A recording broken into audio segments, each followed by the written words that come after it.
I never thought I'd be one of those guys, you know, the ones with the stories that make people shake their heads in disbelief. But life has a funny way of flipping you on your back when you least expect it. Let me start at the beginning so you can see how it all unraveled. Emily and I had been married for 7 years, and those years had been a journey filled with laughter, challenges, and moments that felt like they were straight out of a storybook. She was the kind of woman who could light up a room with her smile, making people feel like they were the center of her universe. Everyone loved her energy, her coworkers, my friends, even strangers at the grocery store. Or at least, that's what I thought. We met in college during a campus volunteer event. I was still chasing my dream of becoming a journalist, always scribbling notes about life around me, while Emily was diving deep into the world of graphic design. I'll never forget the first time I saw her, sitting cross-legged on the lawn with her sketchpad, her auburn hair catching the sunlight. She had this way of seeing the world that felt colorful, vibrant, like every little detail mattered. We connected instantly, bonding over late-night conversations about our dreams and plans for the future. When we got married after graduation, it felt like the beginning of forever. We bought a cozy little house in the suburbs, complete with a white picket fence and a golden retriever named Max, who quickly became the center of our world. The first few years were everything I'd imagined: weekend getaways, quiet nights on the couch, and plans to start a family one day.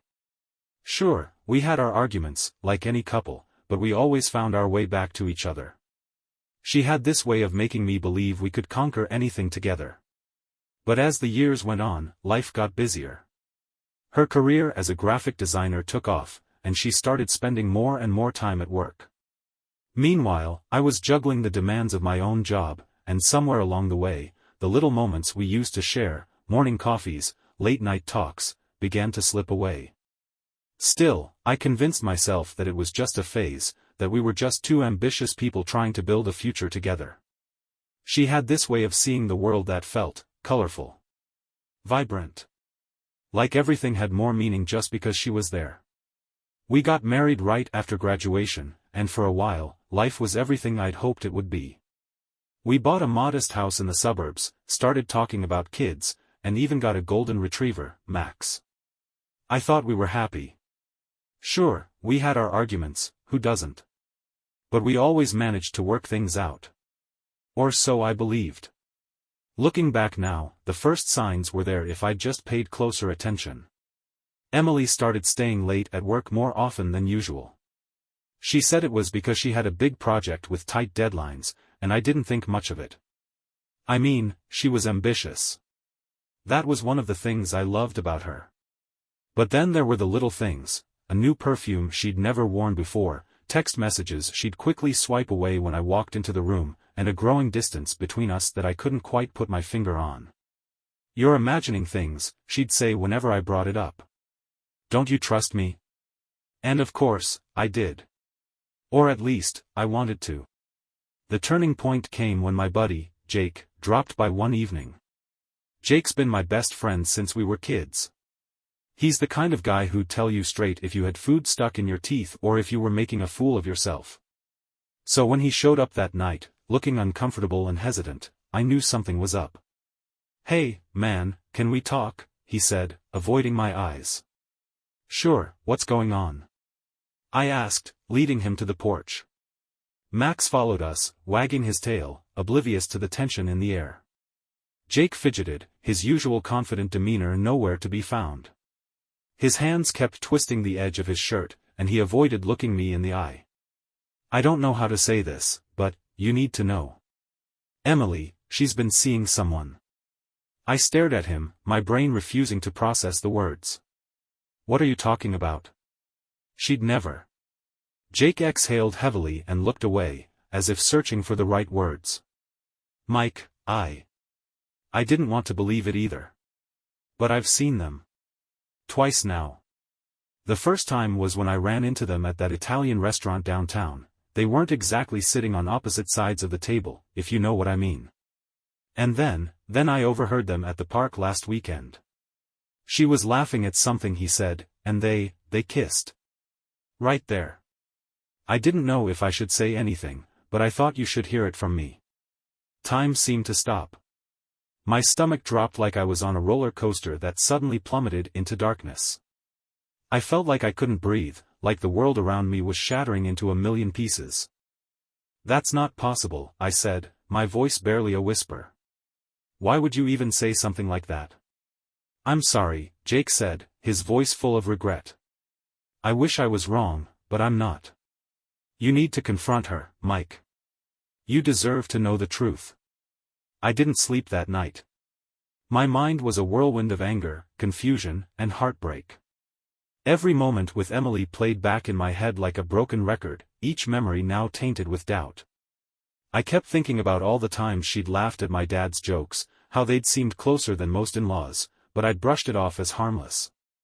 By morning, the weight of my thoughts felt unbearable.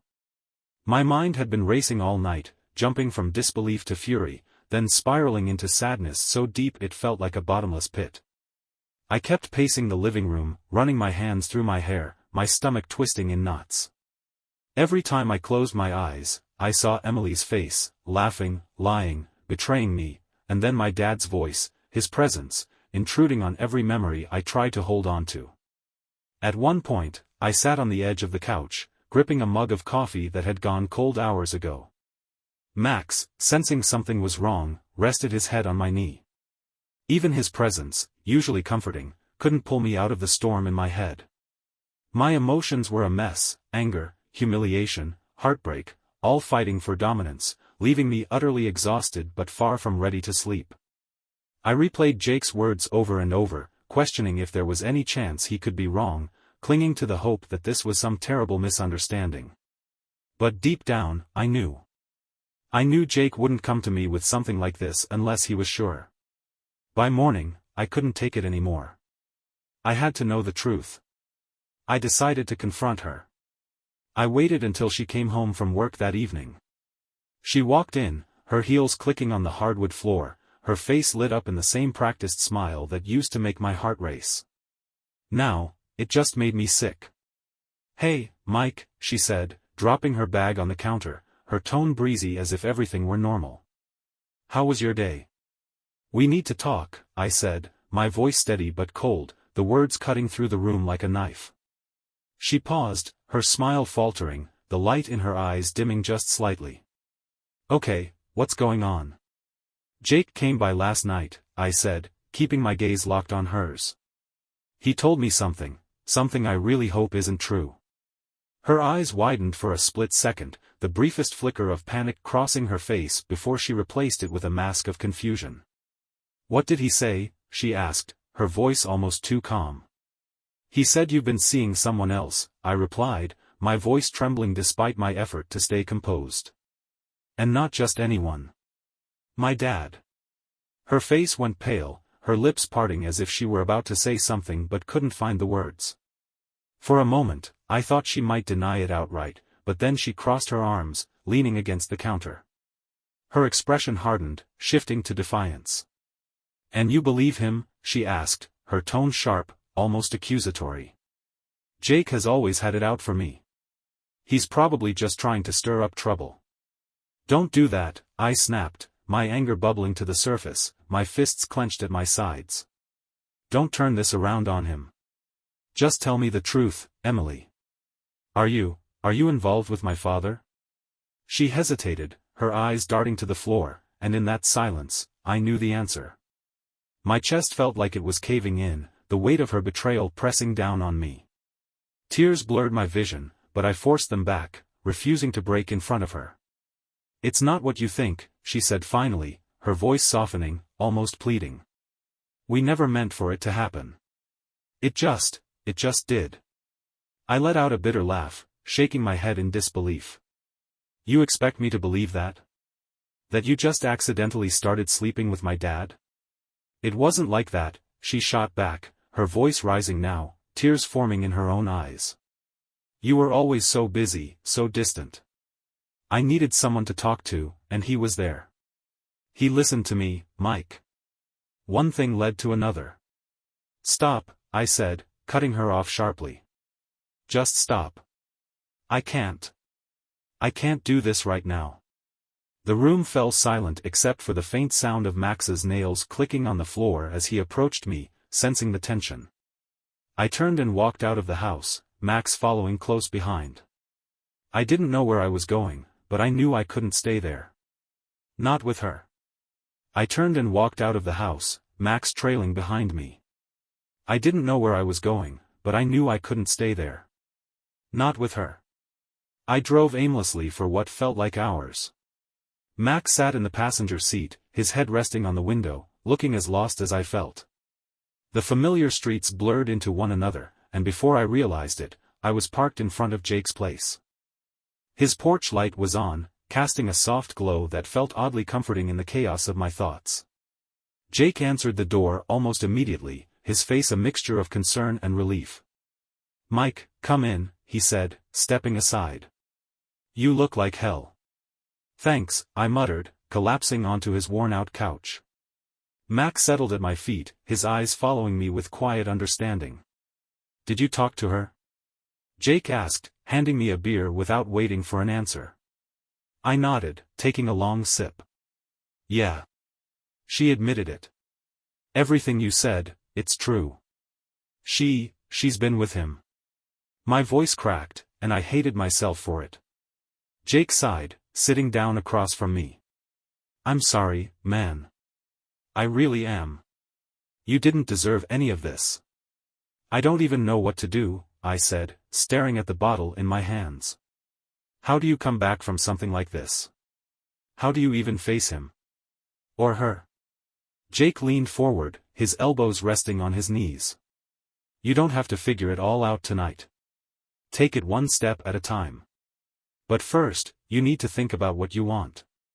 Do you want to try to fix things with Emily? Or is this the end?" The question hung in the air, heavy and suffocating. I didn't answer, because I didn't know. Part of me wanted to scream at her, at him, at the universe for letting this happen. Another part of me just wanted to curl up and pretend none of it was real. That night, I crashed on Jake's couch, Max curled up beside me. Sleep came in fits and starts, interrupted by flashes of Emily's face, my dad's voice, and the weight of betrayal that felt like it might crush me.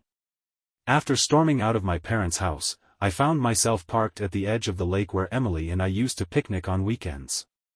The memories felt like a cruel joke now, mocking me with their sweetness. Max sat beside me, his head resting on my lap, and for a while, the silence was my only companion. The days that followed were a blur of avoidance. I didn't go back to my house, our house. The thought of walking through that door, seeing the life we'd built together, was unbearable. Instead, I stayed at Jake's, taking Max on long walks and drowning my sorrows in beer and late-night conversations with my oldest friend. Jake tried to help me see a path forward. "You need to start thinking about what's next, Mike," he said one evening as we sat on his porch. "Are you going to try to work things out? Or is this the end for you and Emily?" The question lingered in my mind for days. I wanted to hate her, to write her off as nothing more than a liar and a cheat, but the truth was more complicated. Despite everything, part of me still loved her. That realization felt like a betrayal of myself, and I hated that too. Finally, after nearly a week, I decided I couldn't keep running. I had to face Emily one last time and decide if there was anything worth salvaging. When I pulled into the driveway, the sight of our house hit me like a punch to the gut. The curtains were drawn, and the porch light was on, casting a warm glow that felt entirely out of place. Max followed me to the door, his tail wagging hesitantly as if sensing my unease. Emily opened the door before I could knock. She looked different, her usual polished appearance replaced with tired eyes and a sweatshirt that hung loosely on her frame. For a moment, we just stood there, staring at each other, the weight of everything unspoken pressing down on us. "Can we talk?" I asked finally, my voice quieter than I intended. She nodded, stepping aside to let me in. The house smelled faintly of lavender, a scent I used to find comforting. Now, it just made my stomach churn. We sat in the living room, the silence stretching between us like a canyon. Finally, she broke it. "I'm sorry, Mike," she said, her voice trembling. "For everything. I know I hurt you. I know I ruined us. And I'll never forgive myself for that. I looked at her, searching for something, regret, sincerity, maybe even hope. Why? I asked, the word heavy with years of love and betrayal. Why did you do it? She hesitated, her hands twisting nervously in her lap. I don't know, she admitted. I was lonely. You were always working, and I felt invisible. Your dad, he paid attention to me in a way that you hadn't for a long time. It doesn't excuse it. Nothing does. But that's the truth. Her words hit me like a gut punch. Part of me wanted to yell, to throw her excuses back in her face, but another part of me, the part that still loved her, understood. Not accepted, but understood. I can't do this, I said finally, my voice breaking. I can't pretend that we can fix this. Too much has happened.